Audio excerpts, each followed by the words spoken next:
I think without the books, I certainly wouldn't have the speaking career that I have.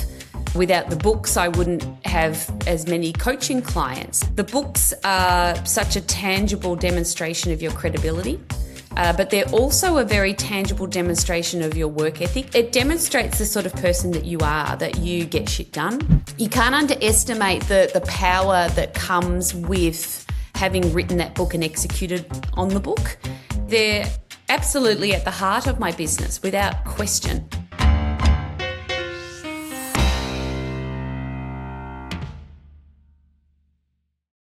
Hello, ladies and gentlemen, and welcome to the Business of Being an Author podcast. And it's a super day for me because I get to have a chat with the lovely Kate Christie. Hello, Kate.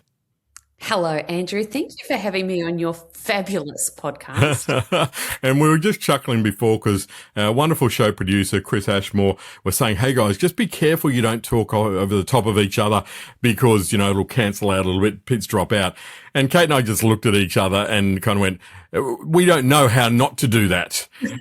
So if there are moments of silence during this podcast, it's just because we're both talking at the same time. Just insert whatever you need to insert into there, folks. That's going to be the key.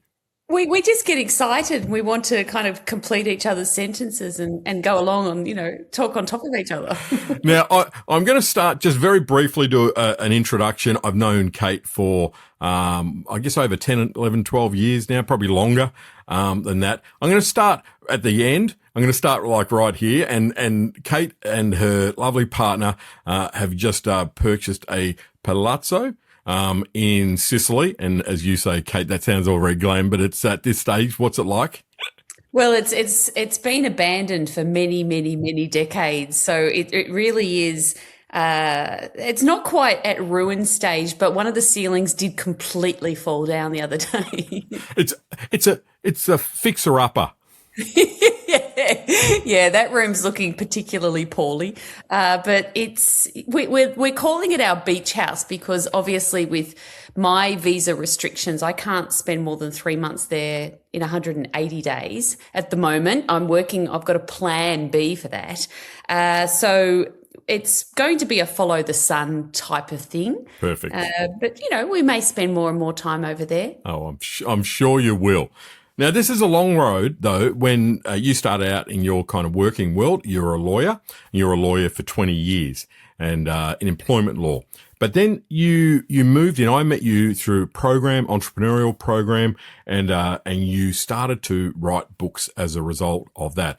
And initially, you wrote really about like time management was the space that you became known for. That kind of morphed, and we'll talk about this more as we go through, but into, personal growth and development, with a book called Me First. And then you moved into your latest book, The Life List by Wiley, which is a, fabulous book and been hugely successful. So you've transitioned from lawyer to again that time management expert authority, and then now moving into that personal development growth, and now property tycoon in Sicily. It's just it's a fairly standard kind of a trajectory. So as always, I think it's really important to kind of get a bit of a feel for each other, for our audience. You and I have been speakers together. We've shared stages. You've been a great referrer to me, and we've been in the same sphere, I guess, when it comes to speaking as well. There's so much that I want to ask, but I think the area that I'm most interested in talking to you about today, Kate, from the business of being an author side of things there, is really a few things. One is a clever thing you did with a time management kind of piece around doing a specialist book, Smart Time for Doctors. And look, we might even start there. Tell me about your books and the business side, how that evolved as you started to write about time management and productivity in particular. So I guess one of the things in terms of being a writer or being an author is that we all have these God-given gifts. We all have the stuff that we're really good at that we don't actually realize we're good at because we just think everyone else has got it. And it wasn't until I was probably 38, 40, around there, that I realized that one of my sources of IP, one of my God-given gifts was time management. And I honestly just assumed that everybody kind of thought and organized themselves the way that I did. And it wasn't until I started sharing some of what I was doing and people were going, oh my God, you should, write a book about this. And I said, well, everyone knows this stuff. And they're like, no, we don't. And I was doing this program that you mentioned, and we'd be sitting around tables and I would be explaining to others how I was approaching it, and people were taking notes. And that was really what made me think, well, there's probably, this is where my IP is, this is where the book is. And after my first book, I did enter, into that space where I thought I'll write a series of time management books for different professions. So the second book I wrote was the time management for doctors.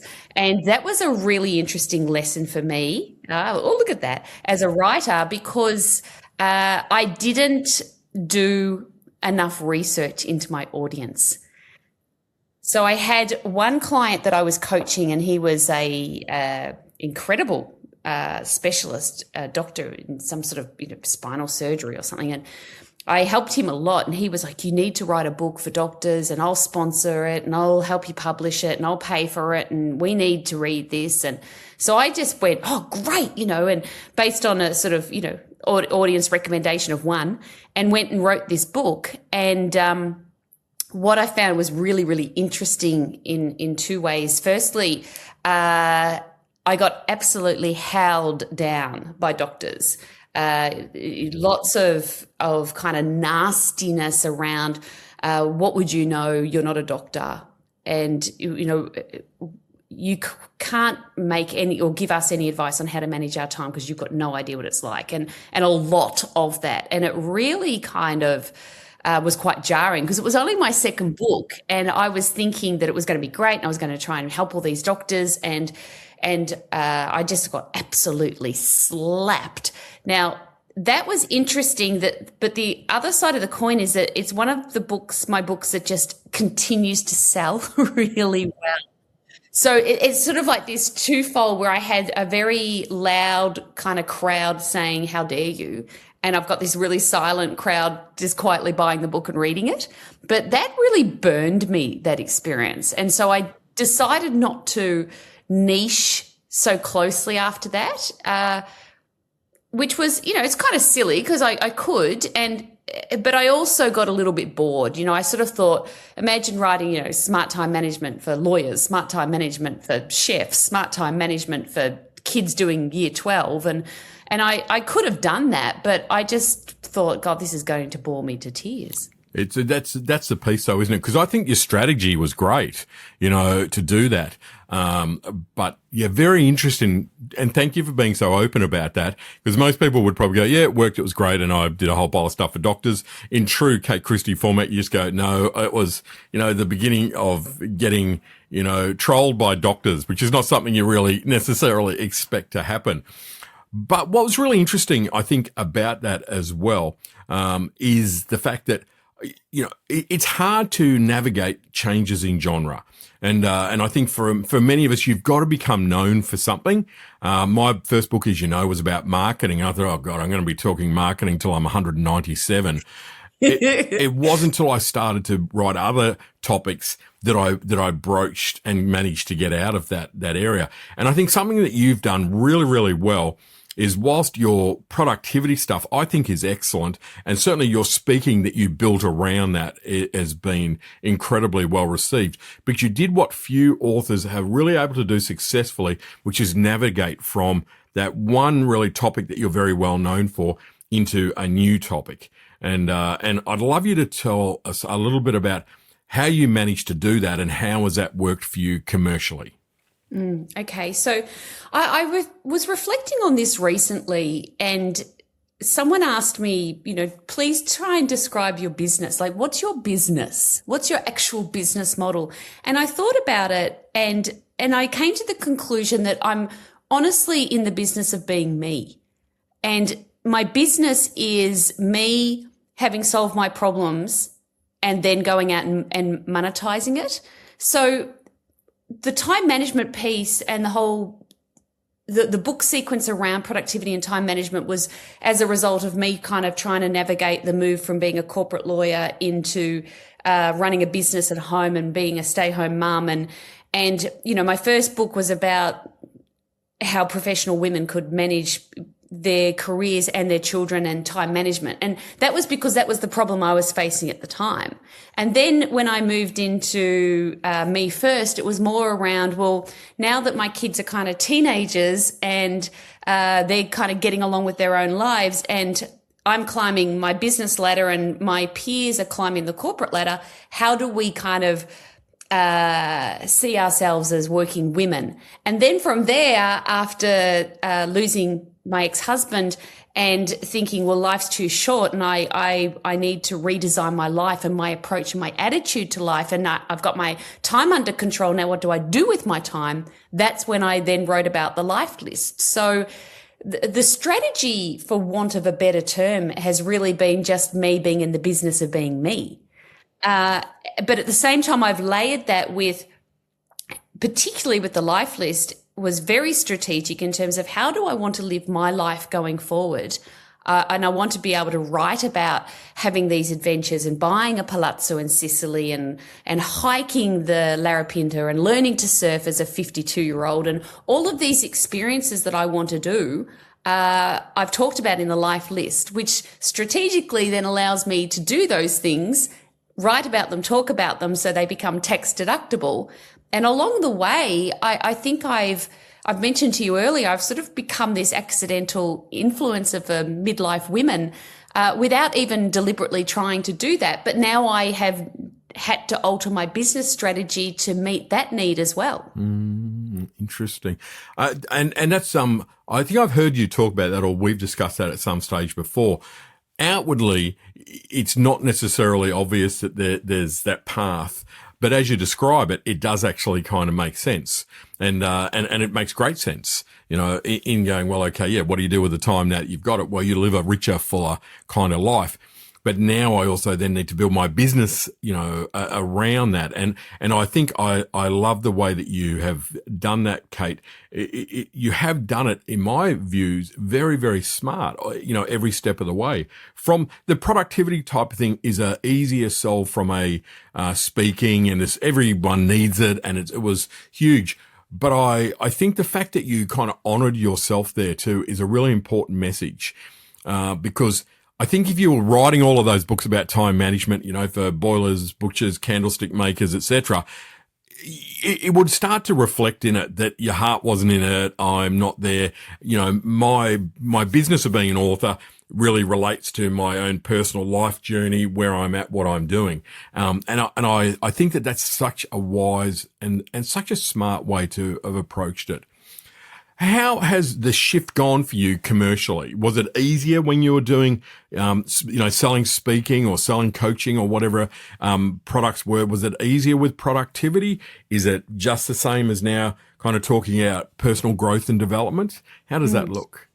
So much easier with productivity. Yeah. And so that's still kind of my bread and butter. So I still, I would say, I'd say 80% of my speaking gigs are still productivity time management. Interesting. Yep. And I love that, right? I love that I'm good at it. I enjoy it. My audience enjoys it. So I'm not bored of that. So it's really fun. And the audiences are always very different. So it's not like I'm just doing, say, time management for legal audiences, for example.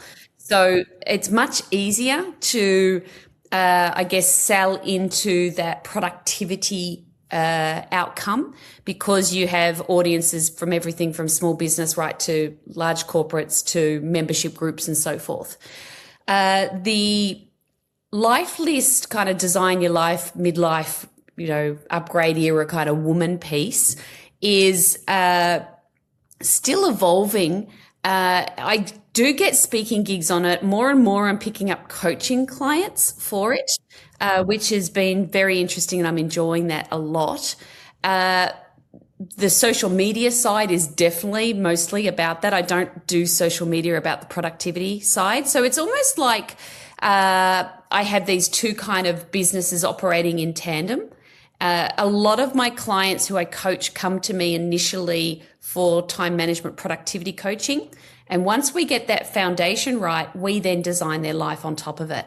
And then they stay with me from the life list perspective. So the vast majority of my coaching clients are midlife women, and they are in this point of transitioning perhaps from a career as a lawyer and a partner at a law firm, or a career as someone running a business. And now they're thinking, what do I do next? But I want to get my time sorted first, so I've got the time to think about it.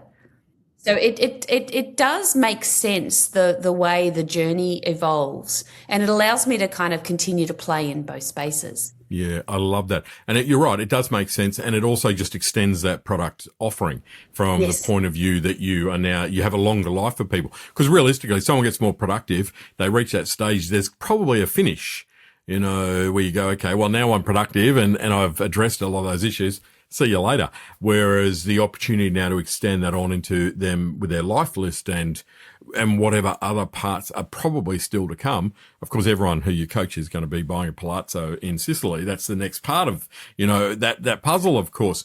But I love that evolution of the idea. And I think for many authors, they struggle a little bit beyond that. Like they become well known for that one topic. They write a book about it and build a business accordingly around it. But they fail to do the transition. They fail to do the evolution. Sometimes they don't need to. I think it's, it works for them. But for others, it's difficult to do the transition piece. And we spoke to Darren Finkelstein, an episode or two ago, and he went obviously from being the boat guy to being the accountability guy.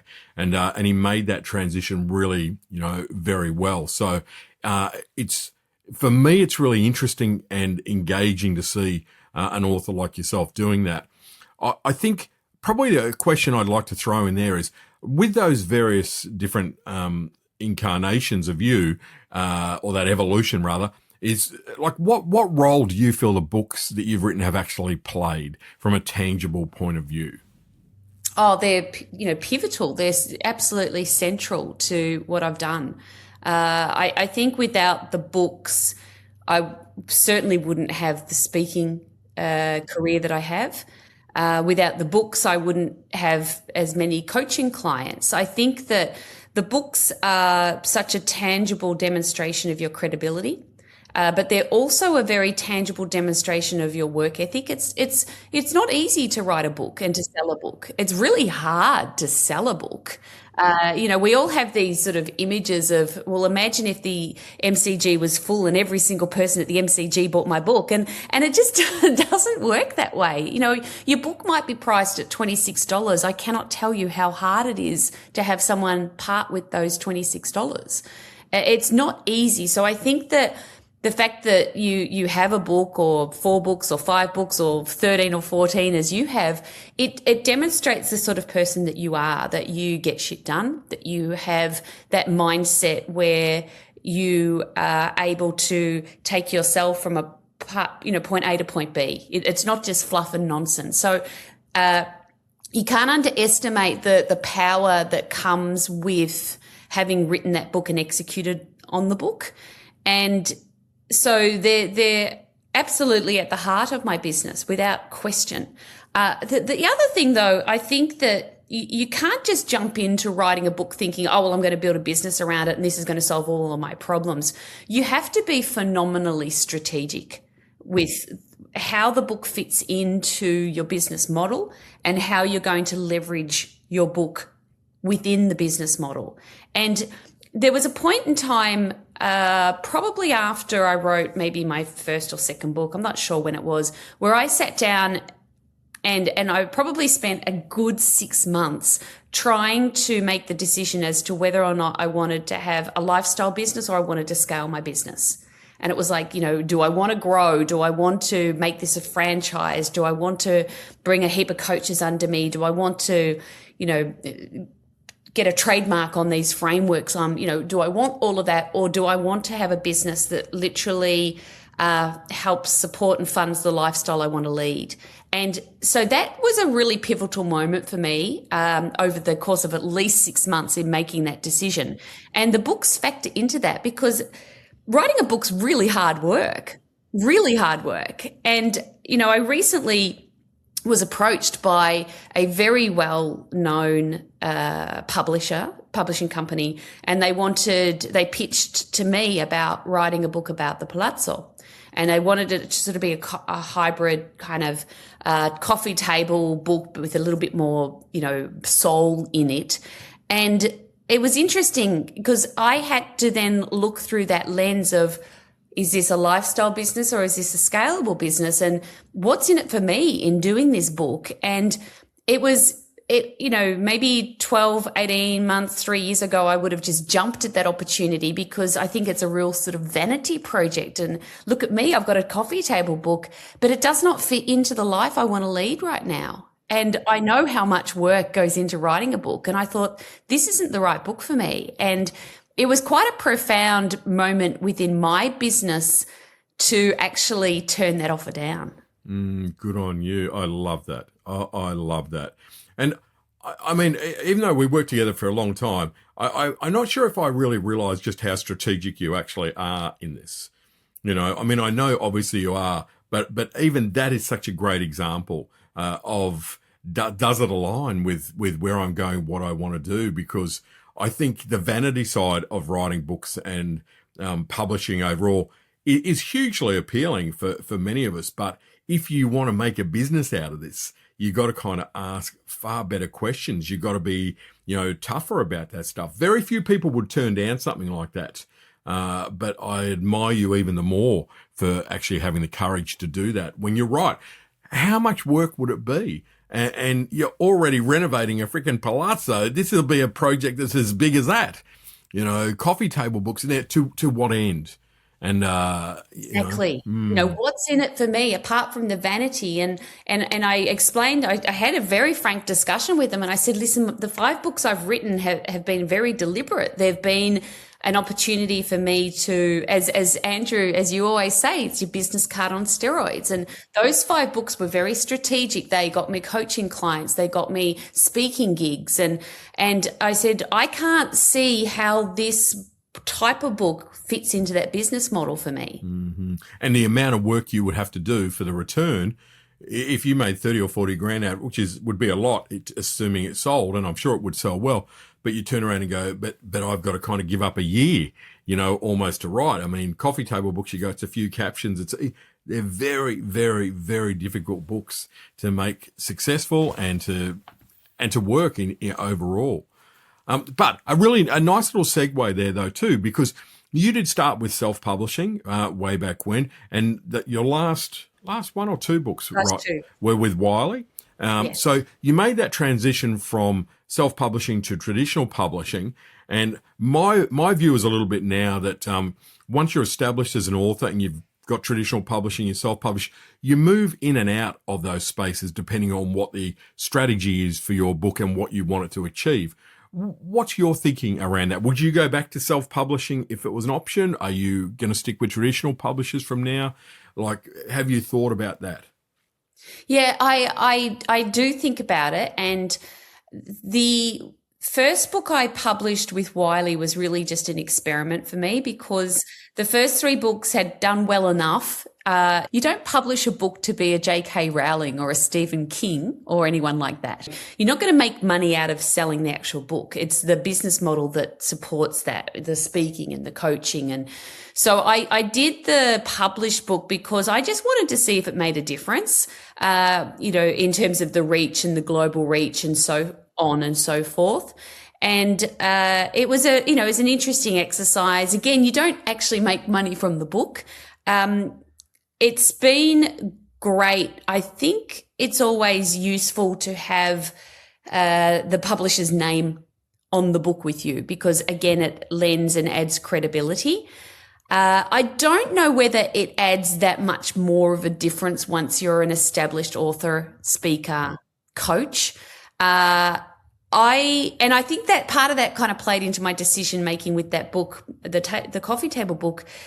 You have so much more control over the book and the outcomes if you self-publish, and you can still leverage the book phenomenally if you self-publish. So I'm kind of at a flip the coin at this stage. I don't see either kind of completely outweighing the other. I guess a little bit more creative control when you do it yourself is attractive to me. Yeah, I agree. I think I agree with that too. I mean, I come from a background of traditional publishing, and I have to remember that gave me an advantage without a doubt. But it's such a different world now. I think every project that I do, I determine whether or not I can utilize this book better myself than if I had to use a traditional publisher and it was going to be changed. They'd want to change the cover. They would take out the sales pieces that are important or whatever it might be, because that's not really in their format. So that's a little bit of my kind of decision-making process. And I'm talking to a publisher at the moment for a new book, but I think we move in and out of the space once we've got enough credibility. Was it difficult for you to get a deal with Wiley at the time for that? No, I hadn't even considered it. They approached me. So they had heard me on a different podcast and reached out and said, "Hey, have you ever thought about writing a book?" And I said, "Yeah, I've written 3." And we had discussions from there. Look, I've always found them to be very, very supportive. I learned a lot from my first publishing exercise in terms of what the publishing house does versus what you do. So by the time I wrote the life list, I was a lot more savvy, and Wiley were very, very accommodating. So I really enjoyed publishing with them. They didn't make me do things like take out the sales pages, take out the, if you want me to coach you, give me here's my email. They didn't do any of that. So, I would definitely work with them again. But as you know, well, I think you know this less than me. I find that whole process of writing a book, it's you're putting your soul and your heart into it, and you just roll out all these incredible books every sort of 2 years, and I think, bloody hell, the stamina of this man. But I've really got to. I think my next book would have to be, look. With each of my books, I have to be really truly invested in them, and it's hard to think of the idea and I don't think anyone listening to this should underestimate how much work goes into that. It also helps a lot if you have an awesome book coach like Andrew, because it can be a very solo journey, and you do need that person in your corner that you can bounce things off. You do need a solid framework for how you're going to write the book, what central questions you're asking, who you're writing this for, what does the avatar of your audience look like, what's their problems. You need to, I think, have a solid framework around that, because otherwise it's a very solitary experience. See, that's the part I like about it. The solitary side of it. That's why I think I'm good at writing books, Kate. My ideal world is me, the dog, and a little shack on the beach, 1,000 miles from everyone. I know. But it's interesting too. I think one of the things that I find from coaching people to write books is we talk about the book and all of the things that you mentioned there as well, but it's also the conversations. Like, what are you going to do in your business? What is this? Why are you writing this? That big kind of question, and all of those things that we've generally thought about a bit, but it's really powerful to have those conversations with someone else who understands how it works, who understands the industry, perhaps, who understands how to really utilize a book. And I think otherwise, we see the result of authors who are writing business books in isolation, and they tend to miss the mark quite a bit. They tend to, they don't really achieve what they wanted to achieve. They've made the rookie mistakes of writing it for everyone. There isn't a clear entry point for someone to buy them. There's all of those little bits and pieces. So, there's a lot there's a lot more than just writing the book, as you've so eloquently stated. And I think, again, the message that you've really put across today, or a couple of messages, is around that whole, it's bloody hard to write a book. It takes a lot of time. It takes a lot of energy. It's complicated and it's easy to get it wrong. So before you embark on that journey, make sure you've either got the right team or you've done the right thinking, you've got the right homework, but you've also clear on your strategy. And that's really one of the things I drive home now, is this whole, like, what's the purpose? How does it fit together? Before you write a word, what's your business going to be off the back of this book? What are you going to sell? It's not crass to do that. This is a book. You don't have to, you don't die a starving author. That's my mission, is to avoid that, as much as possible. So the first question, the very first question you need answers to before you even put pen to paper is why?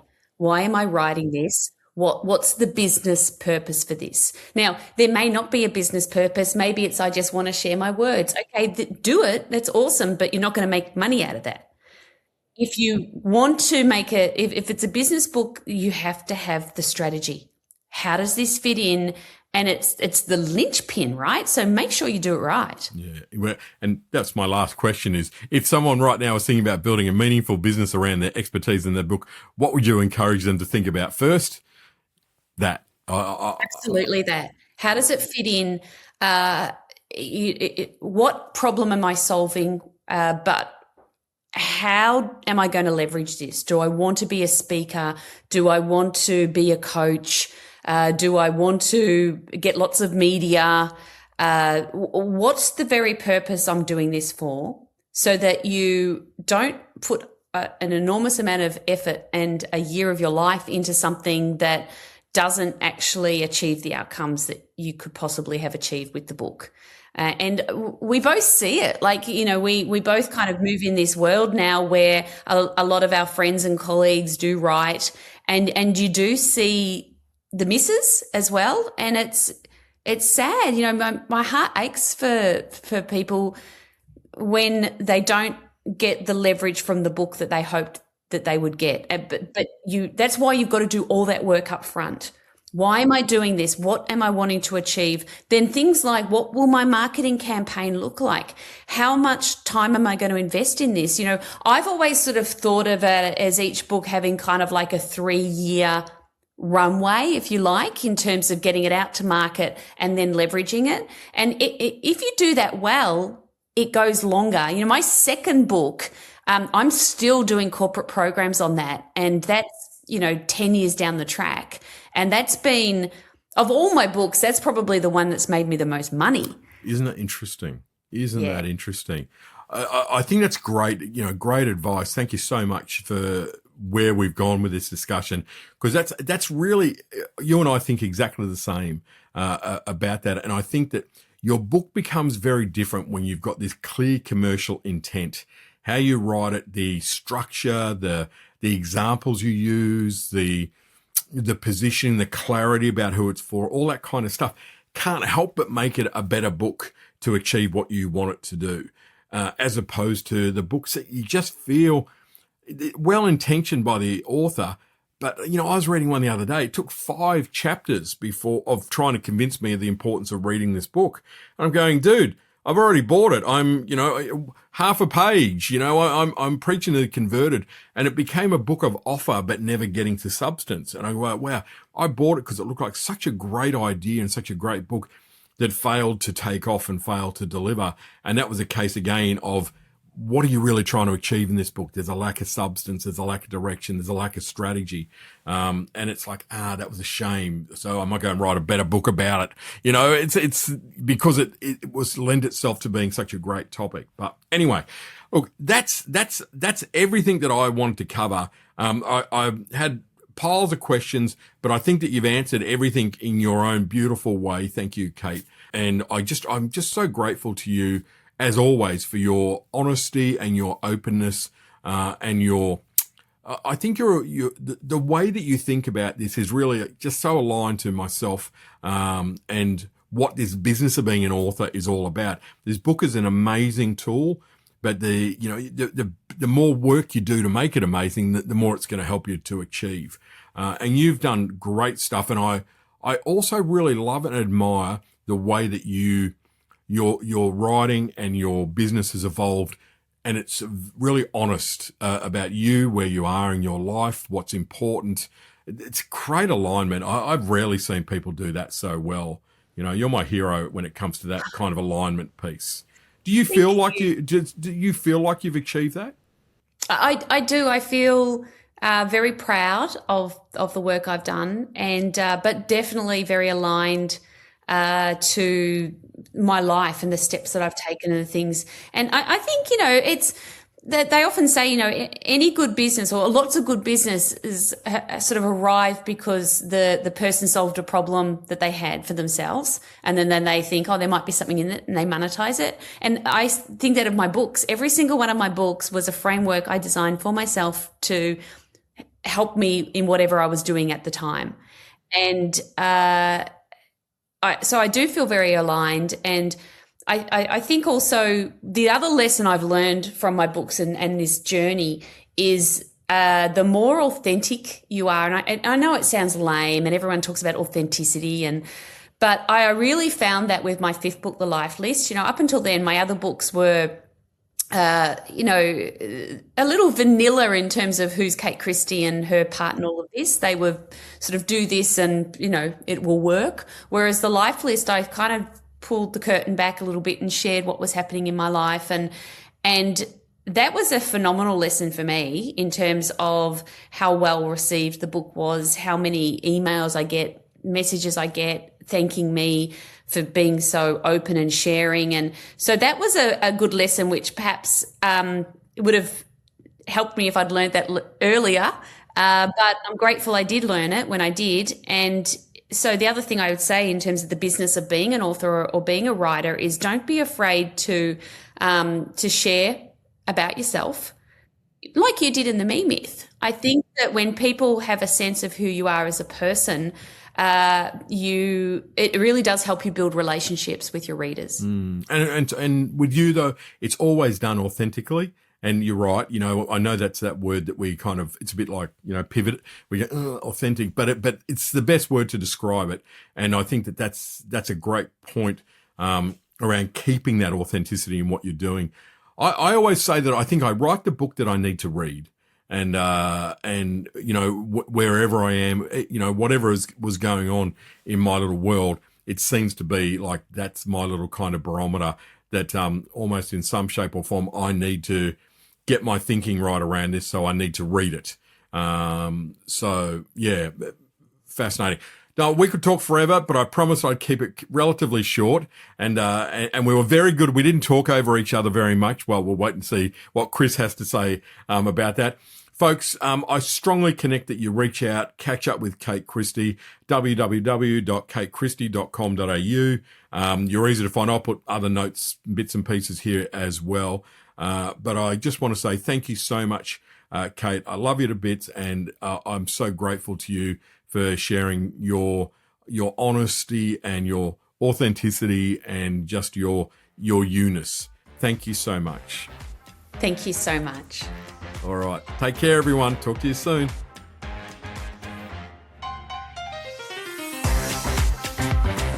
Thank you very much for sticking around, and I hope you got great value out of this episode of the Business of Being an Author podcast. Now, I'd also like to say that, of course, there is a book out called The Business of Being an Author, and it's all about the things that we're covering on the podcast, and I think it's perfect for any of you who are aspiring authors ready to really leverage that book.